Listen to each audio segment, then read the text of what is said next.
Si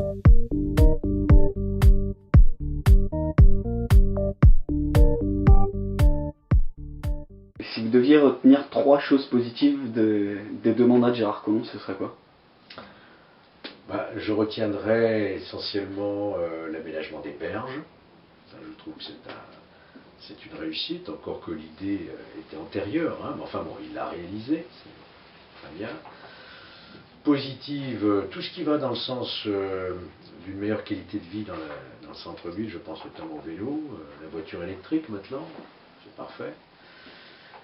Troisième chose positive, je voudrais vous dire un peu, non sans humour, mais enfin c'est une réalité, toutes ces critiques à l'égard du gouvernement. Ça, je trouve ça tout à fait intéressant de voir critiquer à longueur de semaine les décisions du gouvernement sur les rythmes scolaires, sur les 75% de taxation, sur le manque de cap de François Hollande. Enfin, je me demande s'il est encore socialiste quelquefois. Voilà tout ce qui me paraît très positif. D'accord. Et donc si vous deviez retenir 3 choses négatives de son double mandat, ce serait quoi?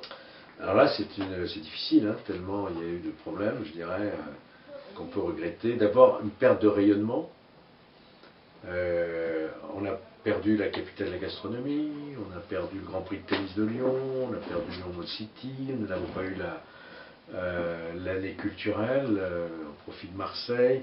Donc un manque de rayonnement évident, une baisse de rayonnement, voilà, c'est négatif.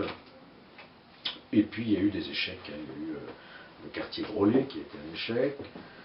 Confluence, on aimerait bien que les choses s'améliorent aussi, hein, notamment en matière d'accessibilité et de transport. Je sais que les commerces et les grandes surfaces de la Confluence aujourd'hui sont dans une situation difficile. Et puis, troisième point négatif, il y a eu un manque de rigueur, je dirais, au niveau de la gestion. Et notamment, je pense à l'échec de la SACVEL qui pénalise énormément les Lyonnais, notamment ceux qui sont dans des logements sociaux. Et donc, quelles sont vos 3 priorités, vos 3 chantiers prioritaires en tant que Alors, j'attache beaucoup de prix à la tranquillité.